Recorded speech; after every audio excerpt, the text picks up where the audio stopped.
یہ جو ہمارے معاشرے میں اتنی توہم پرستی بڑھتی چلی جا رہی ہے، شریعت اس حوالے سے کیا کہتی ہے؟ بسم اللہ الرحمن الرحیم، الحمدللہ رب العالمین ثم الصلاۃ والسلام علی رسولہ الکریم واہل بیتہ الطیبین الطاہرین، اما بعد۔ آج کا موضوع نہایت اہم ہے اور میں آپ کو قابل تحسین ہے، قابل ستائش ہے کہ آپ نے یہ موضوع رکھا، اس لیے کہ توہم پرستی کی یہ جو بدعت ہے یہ دور حاضر کی نہیں ہے، یہ قدیم زمانے سے چلی آ رہی ہے۔ جی ہاں، تو اس کو اگر آپ نے مختلف مثالیں ابھی انٹروڈکشن میں بھی دی اور جو پیکج بھی چل رہا تھا اس میں مختلف مثالیں دی گئیں، اگر ہم اس کو کیٹیگرائز کر لیں مختلف عناوین کے تحت تو ہم چند عناوین میں اس کو طے کر سکتے ہیں۔ یعنی کوئی بھی ایسی چیز جسے عقل سلیم قبول نہ کرتی ہو اور جس کے پیچھے وحی موجود نہ ہو، یعنی نہ کوئی روایت موجود ہو، نہ کوئی قرآن کی آیت موجود ہو، نہ حضور اکرم صلی اللہ علیہ وسلم، نہ ان کے اہل بیت اور مصادر سے وہ صادر ہوئی ہو، تو ہر وہ چیز نہ عقل قبول کر رہی ہے نہ قرآن و وحی اس کی مدد کر رہی ہے، تو وہ خرافات میں داخل ہو جائے گی۔ خرافات بے معنی توہم پرستی، یعنی وہمی چیزوں میں، جیسے کہ مثال کے طور پہ بہت بارز اور ابرز چیز اس میں جس کا ذکر کروں، میں تیزی سے آپ کے سوالات میں بہت ساری چیزیں گنواتا ہوا چلوں گا اس موقع پر۔ سب سے پہلے جیسے بت پرستی ہے، بت پرستی بھی ایک قسم کی توہم پرستی کی وجہ سے اس کی نشوونما ہوئی اور بت پرستی کی مختلف اقسام آئیں، جیسے کہ لکڑی سے بت بنانا، پتھر سے بت بنانا، خرمے سے بت بنانا، اور عجیب اور لطیف بات یہ ہے کہ خرمے سے بت بنائے جاتے تھے اور جب قحط کا موسم آتا تھا تو انہی خرموں کو تناول کر لیا جاتا تھا۔ تو جانوروں کی پوجا، گوسالہ پرستی، درختوں کی پوجا، سورج کی پوجا، چاند کی پوجا، یہ سب توہم پرستی سے ہی پیدا ہوئی ہیں۔ اب آگے بڑھتے ہیں، اولاد کو قتل کر دینا، بیٹیاں پیدا ہوئیں تو انہیں دفنا دینا، اس کا منشا، اس کی بنیاد توہم پرستی۔ مثال کے طور پہ پروردگار عالم نے وعدہ کیا ہے اور حکم دیا ہے کہ اپنے بچوں کو بے روزگاری کی وجہ سے قتل نہ کرو، مارو نہ، بلکہ ان کا رازق کون ہے؟ پروردگار عالم، جو تمہارا بھی رازق ہے اور ان کا بھی رازق ہے۔ تو یہ وہم پرستی ہے، ہم انہیں پال نہیں سکتے، ہم ان کی پرورش نہیں کر سکتے، زندہ درگور کر دیا جاتا تھا، باعث ننگوار سمجھتے تھے بیٹیوں کی پیدائش کو۔ یہ اور جو سب سے اہم، جو دور حاضر میں بھی جس کی جڑیں ابھی تک قائم ہیں، ان میں سے ہے فال بد۔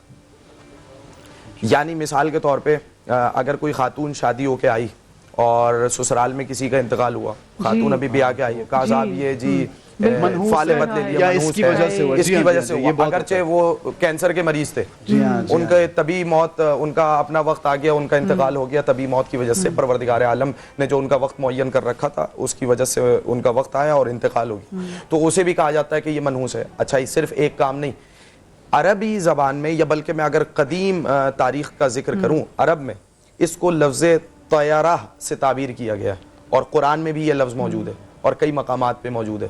مثال کے طور پہ یہ طیارہ سے کیوں تعبیر کیا گیا؟ کیونکہ طیارہ مادہ پرندوں کے لیے استعمال ہوتا ہے، اسی لیے آپ جہاز کو بھی طیران کہتے ہیں۔ تو پرندوں سے کیوں؟ کیونکہ پرندوں کی وجہ سے فال بد نکالے جاتے تھے۔ مثال کے طور پہ کوے کی آواز کو منحوس تصور کیا جاتا تھا۔ اس کے علاوہ اگر پرندہ بائیں جانب سے اڑ رہا ہے تو اس کو بھی فال بد تصور کیا جاتا تھا۔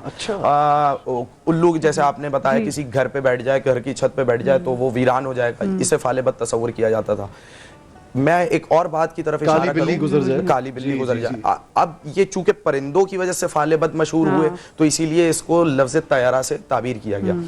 اب اس میں بنیادی بات، اس میں غور طلب بات یہ کہ پیمبران الہی کا مقابلہ بھی فال بد سے بہت ہوا، انہوں نے اسے ختم کیا اور اس کی جانب اشارہ ہے۔ پروردگار عالم نے سورہ اعراف آیت نمبر 131 میں اس کی جانب اشارہ کیا کہ جب بنی اسرائیل اور آل فرعون کوئی نعمت ملتی تھی تو کہتے تھے یہ ہمارے سبب سے، یعنی ہماری لیاقت، ہماری شائستگی کی سبب سے، ہم حقدار تھے اس نعمت کے۔ اور جب کوئی برائی آتی تھی، جب کوئی عذاب آتا تھا، جب کوئی مصیبت آتی تھی، بلا آتی تھی، پریشانی آتی تھی، وہ کہتے تھے کہ یہ موسیٰ اور اس کے ساتھیوں کی نحوست کی وجہ سے۔ بالکل ایسا۔ تو پروردگار عالم نے وہاں صاف انکار کرتے ہوئے کہا کہ یہ ہماری طرف سے، یعنی یہ تمہاری بدعمالیوں کا نتیجہ ہے جسے تم بھگت رہے ہو، اور یہ تم نے کتنا برا نتیجہ نکالا ہے۔ آپ نے خوبصورت بات کی علامہ اس کا آخری میں اس کو کنکلوڈ کر دیتا ہوں، جن کی طرف آپ نے حل کی طرف بات کی ہے، اس کا منشا کیوں ہے، یہ بدفعلی کیوں لی جاتی ہے۔ میں صرف دو باتوں کی طرف بہت جلدی سے کنکلوڈ کرتا ہوں۔ آپ نے پیکج میں اس حدیث کی طرف اشارہ کیا کہ جس میں فرمایا گیا الطیارۃ شرک، یہ جو بدفعلی ہے یہ شرک ہے۔ کیوں شرک ہے؟ کیونکہ جب آپ تصور کرتے ہیں کہ مثال کے طور پہ کالی بلی گزر گئی تو اب یہ ہوگا، یعنی آپ نے مؤثر کسے مانا؟ کالی بلی کے گزرنے کو، جبکہ ہر حال میں مؤثر اعلیٰ کل موجود کون ہے؟ پروردگار عالم کی ذات ہے. یعنی آپ کہہ رہے ہیں کہ یہ اختیار بلی کے گزرنے کا ہے، یہ آواز پرندے کی آواز کا ہے، یہ اثر پرندے کی آواز کا ہے، الو کے بیٹھنے کا اثر ہے، جبکہ وہ خود مخلوق ہیں پروردگار عالم کی اور اس کے مقابلے میں کسی کا اختیار نہیں. اسی لیے ایک روایت میں آیا لیس منا من تطیر، جس نے بدفعلی کی وہ ہم میں سے نہیں ہے. اب حل کیا ہے؟ حل بھی روایات سے ملے گا، چونکہ پیغمبران الہی کا مقابلہ ہوا ہے اس شے سے، تو حل کیسے ملے گا؟ کفارۃ التطیر التوکل. بدفعلی کا جو کفارہ ہے وہ کیا ہے؟ توکل ہے. یعنی آپ بدفعلی کی پرواہ کرنا چھوڑ دیں، یعنی کوئی بھی ایسی چیز ہو کہ جس سے لوگ بدفعلی لیا کرتے ہیں، آپ اس کی پرواہ کرنا چھوڑ دیں، اس کے مقابلے میں پروردگار عالم کی ذات پر توکل کریں گے تو یقیناً پروردگار عالم کارساز ہے اور وہی مؤثر علی کل موجود ہے. بالکل صحیح ہے. بہت اچھی بات اور بہت اچھے انداز میں علامہ صاحب کی تمہیدی بہترین باندھی. اچھا، چونکہ ہمیں دین اسلام میں جمیل بھائی اور علامہ صاحب یہ بھی کہا گیا ہے، یعنی بار بار توکل کی جس طرح بات کی، ہمیشہ آقا صلی اللہ علیہ وسلم نے توکل کا حکم دیا، یہاں تک کہ آپ صلی اللہ علیہ وسلم نے یہ بھی کہا کہ اگر جوتے کا تسمہ بھی اگر میرا گم جائے یا میں تو اس میں بھی میں یعنی ہمیں مثال دینے کی کہ ہر چیز میں رب کو اپنے شامل کروں گا. اس کے بارے میں کیا کہیں گے؟ آج کل ہم لوگ جو ستارہ پرستی یا آپ سمجھ لیں جو ہم اس سے ڈھونڈنا چاہتے ہیں، اسٹرالوجی سے چیزیں ڈھونڈنا چاہتے ہیں اور پھر جاننا چاہتے ہیں اپنا فیوچر، اس کے بارے میں کیا کہیں گے؟ بسم اللہ الرحمن الرحیم. الصلاۃ والسلام علیکہ یا رسول اللہ وعلی آلہ وصحبہ یا حبیب اللہ. وقفے پہ تو نہیں جانا آپ نے؟ جی، میں اگر بات کرنے کا موقع ہے یا آپ کو کنٹینیو کریں گے اگر وقفہ دیا تو میں عرض یہ کروں کہ آپ سے کہ دیکھیں یہ جو توہم پرستی ہے، جس طرح علامہ صاحب نے فرمایا، یہ بہت جس دن انسان آیا، ٹھیک ہے نا، نسل انسانی بڑھی تو توہم پرستی بھی انسان کے ساتھ ساتھ ہی پروان چڑھی ہے. اللہ تبارک و تعالی جل وعلا نے کل مولود یولد علی الفطرہ، ہر انسان کو فطرت انسانی پر جو کہ الوہیت کی اور وحدانیت کی فطرت اس پر پیدا کیا. لیکن انسان آہستہ آہستہ اپنے اطراف و اکناف کا اثر قبول کرتا ہے. نتیجہ یہ نکلا کہ انسان نے دیکھا کہ جس چیز میں طاقت ہوئی اس کے سامنے جھک گیا. پہاڑوں کی ہیبت کو دیکھا، سجدہ ریز ہو گئے. آگ کے شعلوں کو دیکھا، پرستی شروع کر دی. چاند کو، عناصر و کواکب کو، موجودات ارضی کو، ندی نالوں کو، جانور کو، بہائم کو، جس میں طاقت نظر آئی یا جس کے اندر بدفعلی نظر آئی، انسان نے اس کو آہستہ آہستہ پوجنا شروع کر دیا.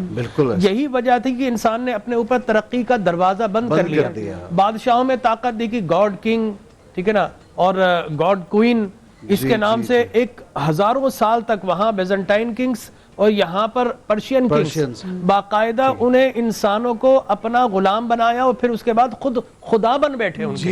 ترقی کا راستہ رک لیا. اب کس طرح حقوق انسانی کا نعرہ بلند کیا جائے گا؟ بند ہو گیا. اس کے بعد انسان آگے چلا. اگر رومن مائتھولوجی کو دیکھیں اور انڈین مائتھولوجی کو دیکھیں تو وہاں تو صاحب جانوروں کو، بندروں کو، ہاتھی کو، گائے کو خدا سمجھا جاتا ہے. جمیل بھائی، جو جانور جسے ڈر لگتا ہے اس کو. جمیل بھائی، ایک سوال آپ سے اور بھی میں ایڈ یہیں پہ کرنا چاہوں گا. وہ سوال یہ ہے کہ یہ جو فیوچر پریڈکٹ کرتے ہیں ایسٹرالوجی کے ذریعے اور بہت دفعہ بتا بھی دیتے ہیں، تو وہ یہ کہتے ہیں کہ جیسے موسم کا حال آج پریڈکٹڈ ہے، شام کو کل ہوگا، تو ہم اتنا ہی بتاتے ہیں. تو اس کے بارے میں چاہوں گا کتنے حد تک وہ سچ ہوتا ہے، کتنا ہم اس پہ بلیو ہمیں کرنا چاہیے ایز اے مسلم، یا کس طرح عمل کرنا چاہیے؟